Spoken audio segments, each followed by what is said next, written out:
semua sihat tak hari ni? Sihat. Okey, hari ni cikgu nak buat aktiviti bercerita dengan kamu semua.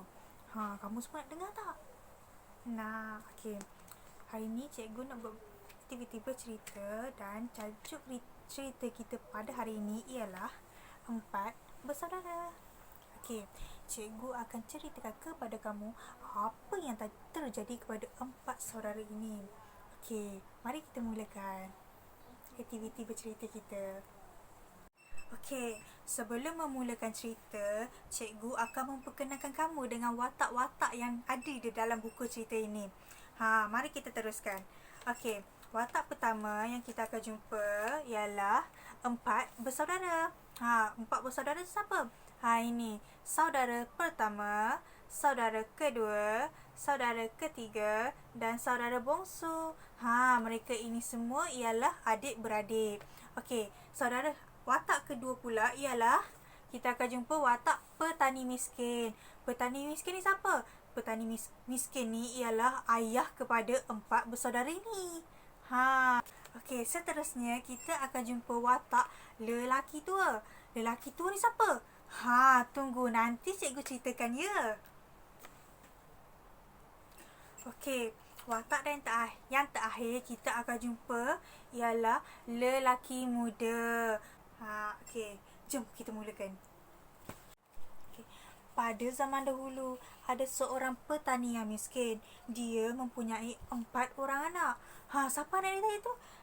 Inilah anak-anaknya tadi tu, yang saudara pertama, saudara kedua, saudara ketiga dan saudara bongsu. Okey, pada satu hari, petani miskin ini berkata kepada anak-anaknya, "Sudah sampai masanya kamu semua keluar untuk mengembara. Carilah harta kekayaan dan pulanglah apabila kamu semua sudah kaya," kata petani itu kepada anak-anaknya. Okey, selepas itu, empat bersaudara ini pun keluarlah untuk memulakan pengembaraan mereka. Okey, mereka telah sampai di sebuah hutan. Sewaktu di sana, mereka telah berjumpa dengan seorang lelaki tua. Dan lelaki tua itu berkata kepada mereka, "Jangan bimbang cucu-cucuku, aku akan membantu kamu." Apa yang lelaki tua ni akan bantu? Okey, mari kita tengok.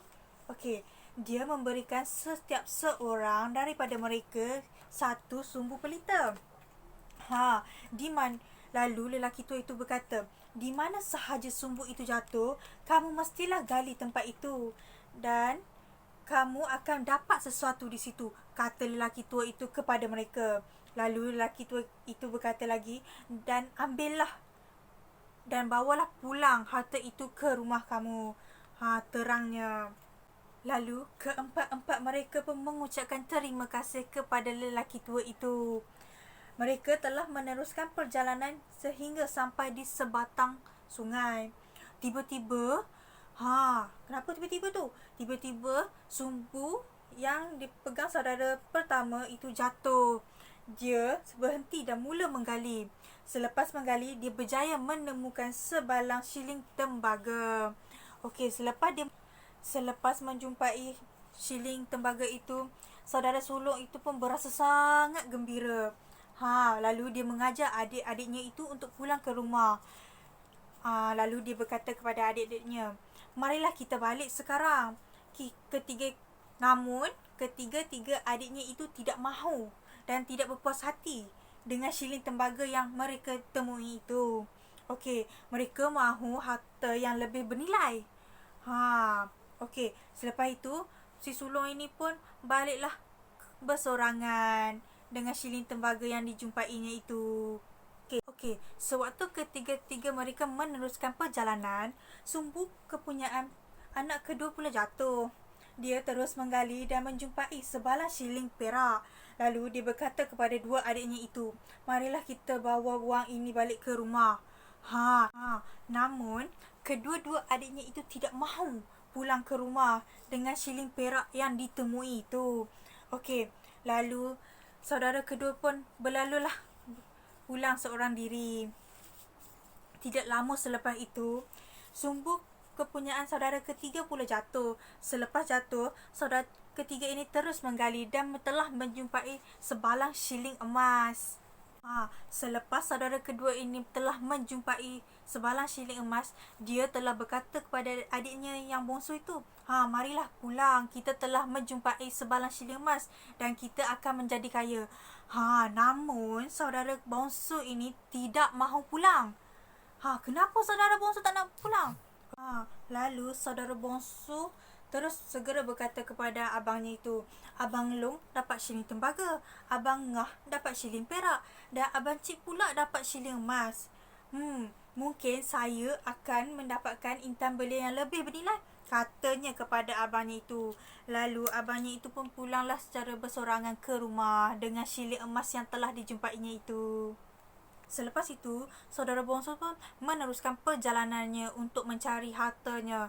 Namun, selepas dia berjalan, dia telah bertemu dengan seorang lelaki muda. Inilah lelaki muda tu.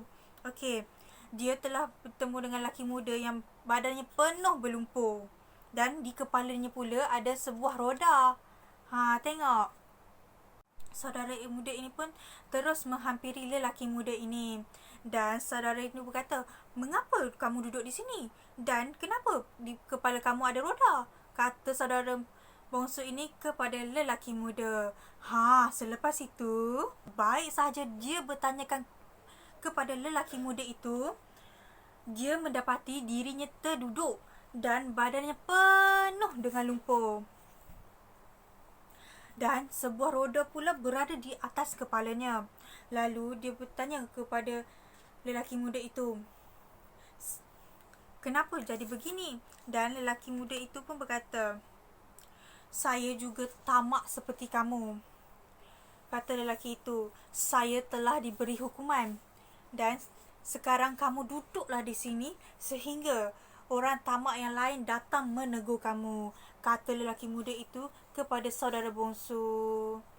Okey, habis cerita kita di sini. Faham tak semua? Okey, tamat sudah cerita kita pada hari ini.